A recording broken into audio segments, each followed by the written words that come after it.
From the Presidential Palace, Manila, Dateline Malacañang.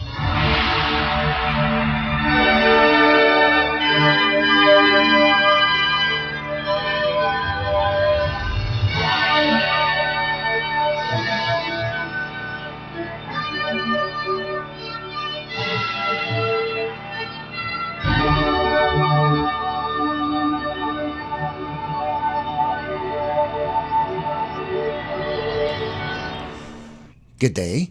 This is Dateline Malacañang.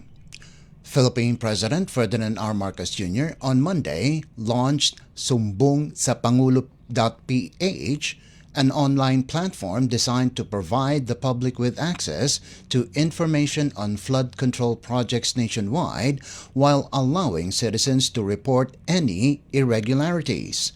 In a press briefing in Malacañang, the President said, citizen participation is crucial in detecting anomalies and ensuring transparency in the implementation of the 545 billion peso flood control program since mid-July of 2022 when his term started.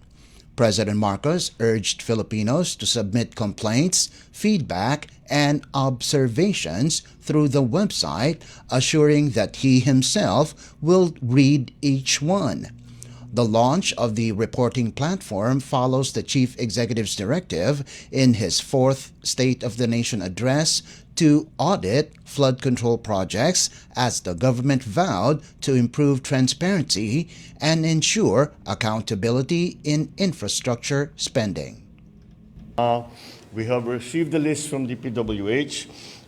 I think, have put it into a form that is accessible to the public, and most importantly, it is in a form that the public can use so that they can first identify the projects, the flood control projects that are within their area, within their barangay, so that they can actually go and look at it.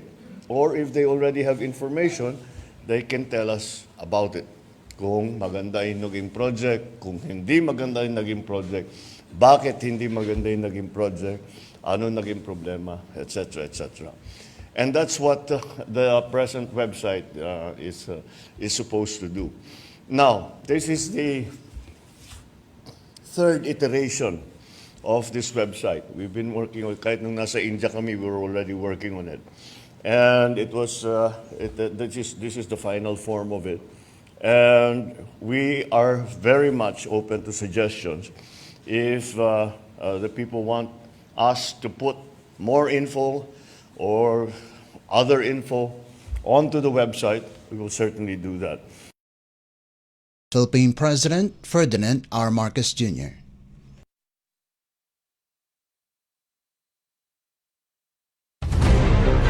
Dateline Malacañang. Meanwhile, Philippine President Ferdinand R. Marcos Jr. has ordered a comprehensive investigation into the government's multi-billion peso flood control program after an internal review that revealed disturbing patterns in the awarding of projects and spending, including 15 contractors securing nearly 20% of the over 500 billion peso budget program. Speaking at a palace press conference, the President unveiled Sumbong sa Pangulo.ph, a new public website that maps ongoing flood control projects and allows citizens to submit reports on irregularities. The move follows his directive in his fourth State of the Nation address last month to audit the Department of Public Works and Highways, or DPWH's flood mitigation program, one of the largest line items in the national budget. During the media briefing, President Marcos reported initial findings on flood control projects from July of 2022, totaling 545 billion pesos in spending. While there are 2,409 contracting entities nationwide, the chief executive said a fifth of the total amount, about 109 billion pesos, went to just 15 contractors. Of these, 5 have contracts spanning the entire country, a breadth of reach the President said was highly unusual in the construction sector. Equally troubling, 6,021 projects worth over 350 billion pesos were recorded with no details on what type of flood control structure was being built, whether dikes, drainage systems, pumping stations, or other works. Another irregularity flagged by the review, multiple projects in different locations with exactly the same contract price. President Marcos also noted that while the National Capital Region, or NCR, and Central Luzon had high volumes expected for flood-prone areas, the distribution did not always match official hazard maps.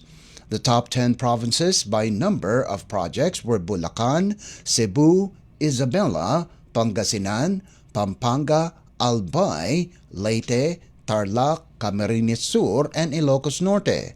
But in terms of flood risk ranking, Pampanga topped the list, followed by Nueva Ecija, Pangasinan, Tarlac, Bulacan, Metro Manila, Maguindanao, North Cotabato, Oriental Mindoro, and Ilocos Norte. Another particularly lopsided finding reported by the President: of the country's 170 pumping stations, 157 are in Metro Manila, where many are rendered ineffective by garbage accumulation in waterways. Despite the initial findings, the President cautioned that the findings so far do not yet constitute formal charges. In his last July 28 SONA, President Marcos ordered the DPWH to review flood control contracts amid questions over ballooning budgets and persistent flooding in urban centers.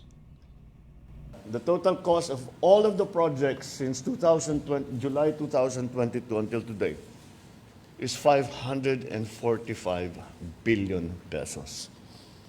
I don't know about you, but that is a very big number by any measure. That is an enormous number. Let's keep going. Another observation is that there are 6,021 projects worth more than 350 billion that do not specify the exact type of flood control that is being built. Then, many projects also in different locations have exactly the same contract cost. I think anybody who works in either the private sector or the public sector, pag sinabi, may 50 project, pare-pareho, 150 million lahat. Pare-pareho lahat. Imposible yan. It is impossible for one barangay, even if they are the next barangay, to have the exact same project to the exact same amount with the exact same contractor. Imposible yan. And that is why that is a significant finding already that we have made. So, we looked at the regions kung saan ang pinakamarami. And this is what came out. So, that's something that we have to dig deeper into. Parang yung NCR, that makes sense. Kasi talaga, yung flood problem nandyan. Pero titignan pa natin yan. Tapos, Region 3, well, they're flood prone. But, tignan natin why, as opposed to other places that have no, that are also flood prone. Okay, next. These are the provinces with the most projects.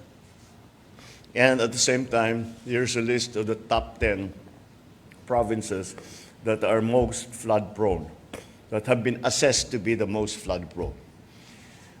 I think you will notice they don't necessarily match. This side and that side don't necessarily match. Now, I'm sure there are explanations for that. We will have to study it further. But you would intuitively say that projects, the areas rather, the provinces or regions, whatever you want to do, whatever pinaka-flood prone, yun dapat ang pinakamaraming project. pero parang hindi tumutugma. Kaya yan, kailangan natin pag-aralan na mabuti kung bakit nagkaganyan. And, well, this is just another piece of information.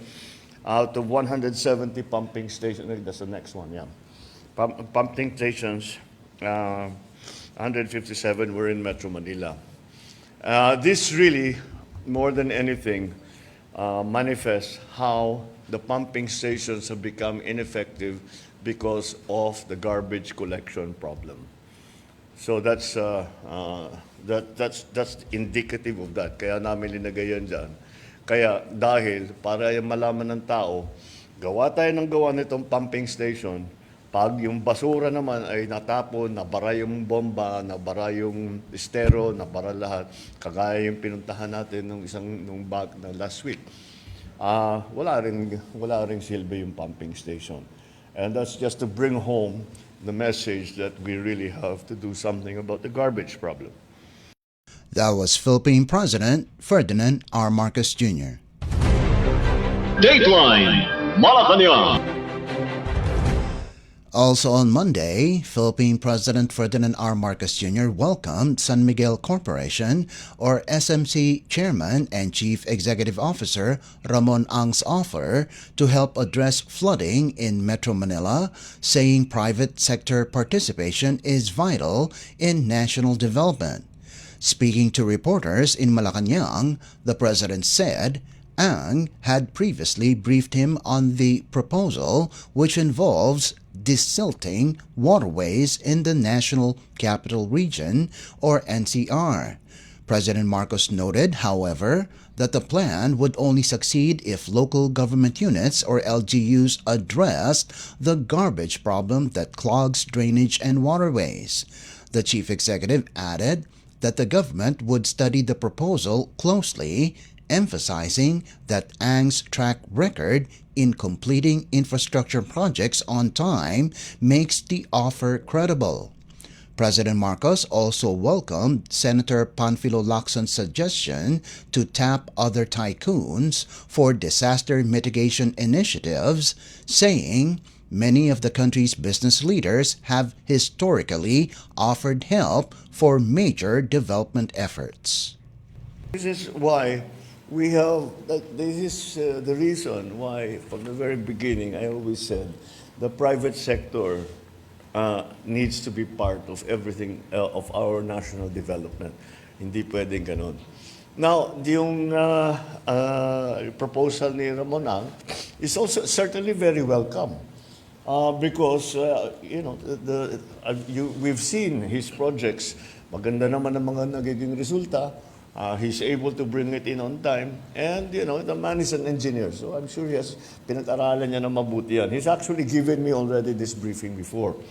And however, there is still another side to his proposal. And the other side of his proposal, I will fix the flooding problem. I will desil the areas here in Metro Manila anyway.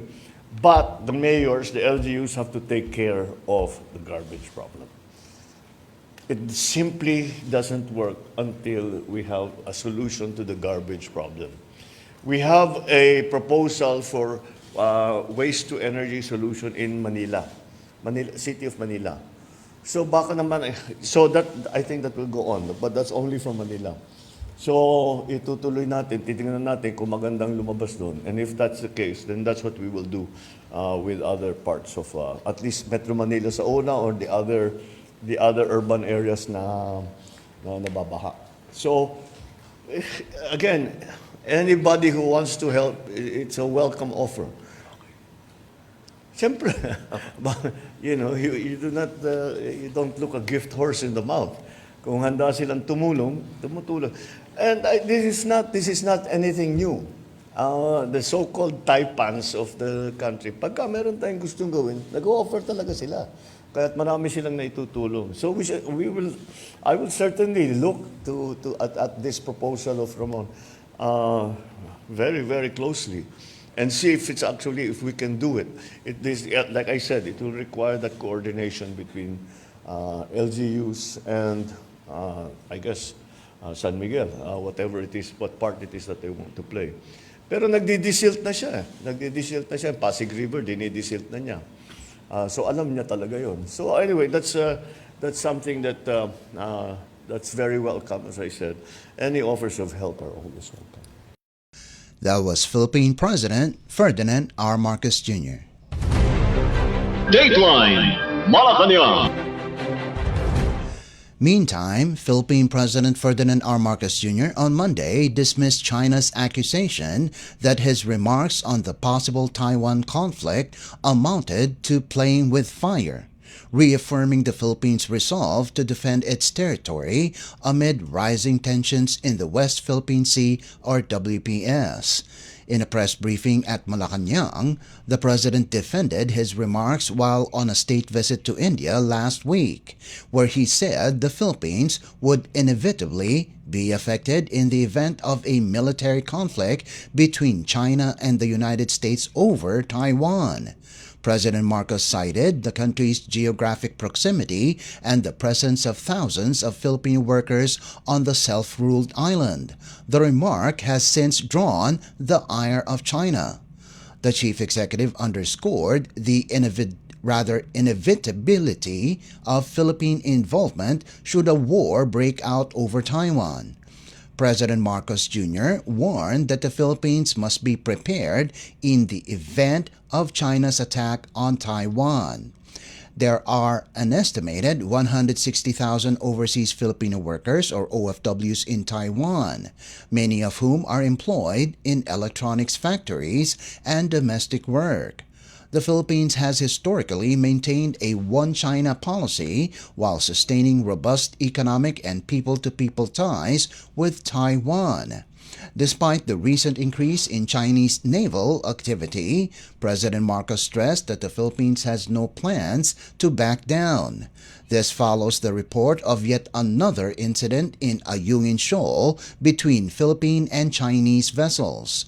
The president reiterated the administration's stance that it seeks no confrontation but was forced to beef up its defense and capability because of the tensions in the disputed waters. I don't know what they're talking about. Playing with fire?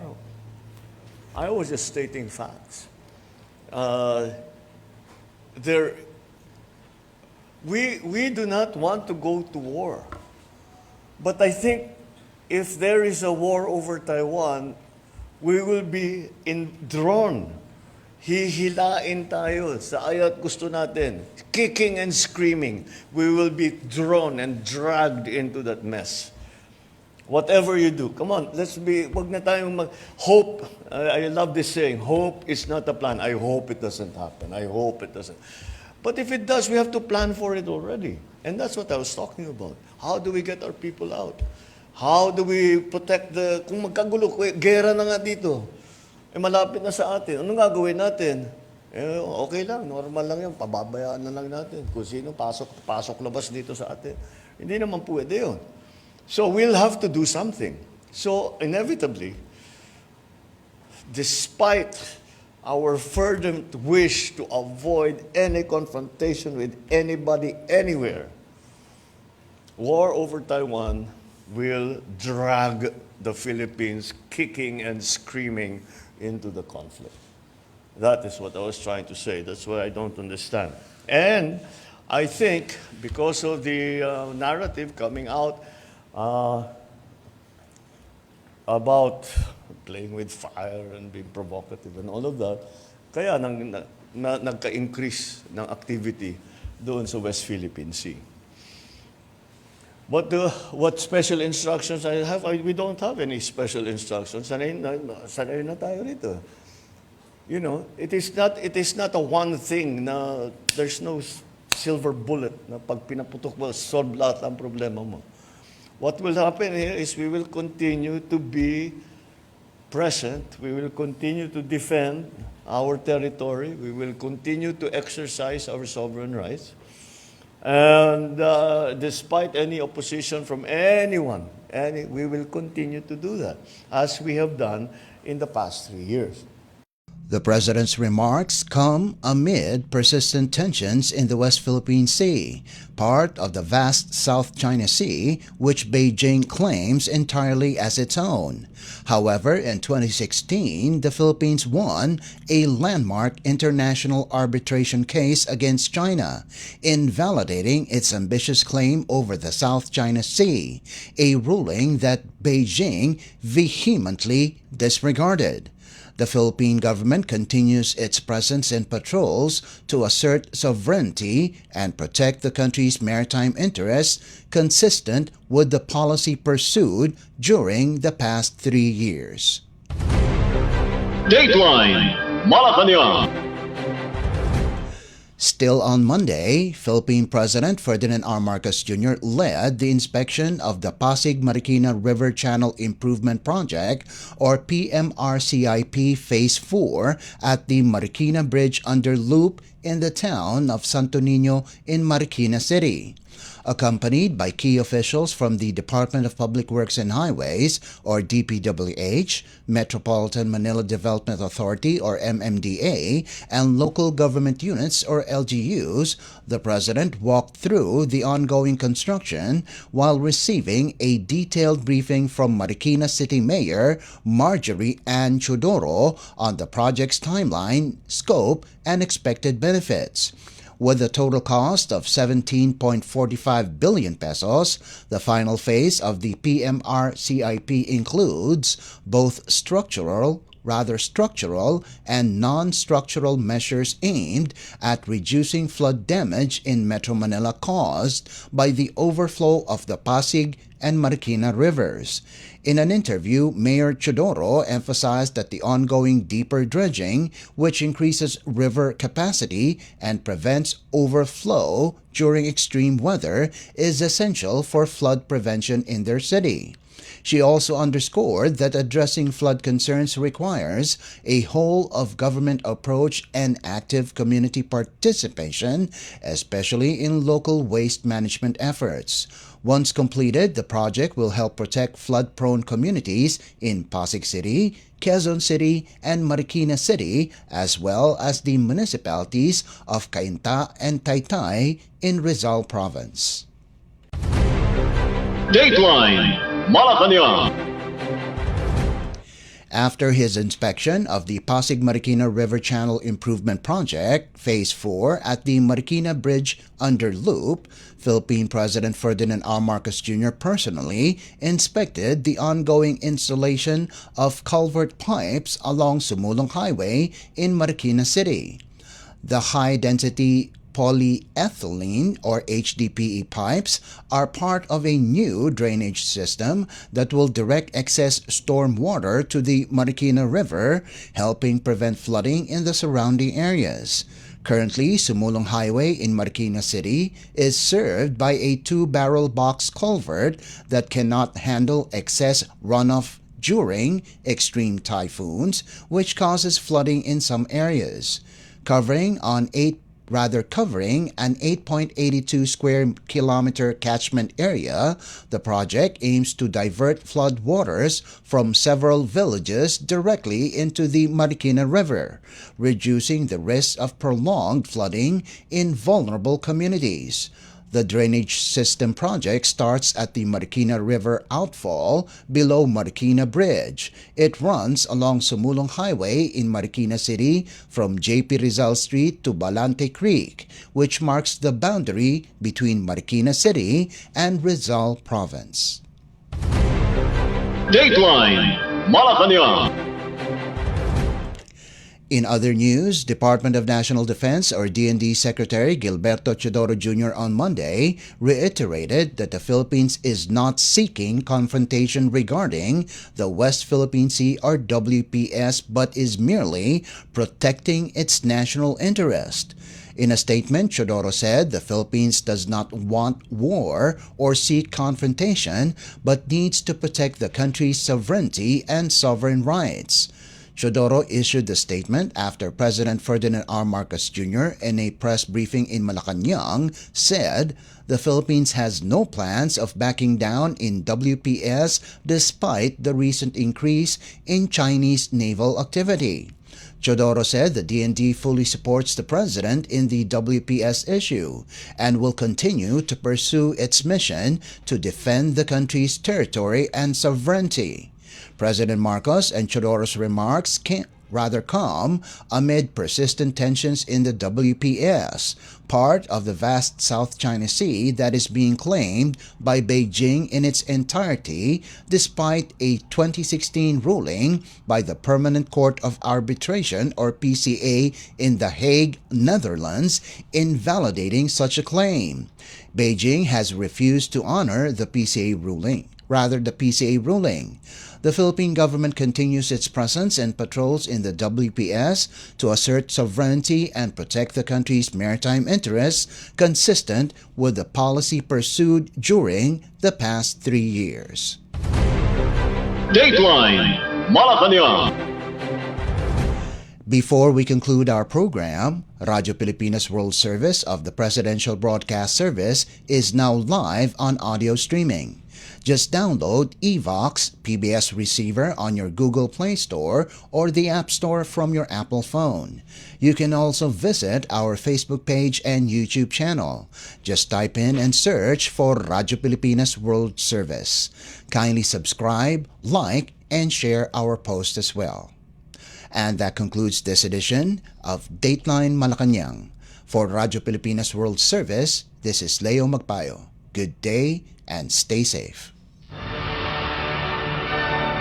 From the Presidential Palace, Manila, Dateline Malacañang.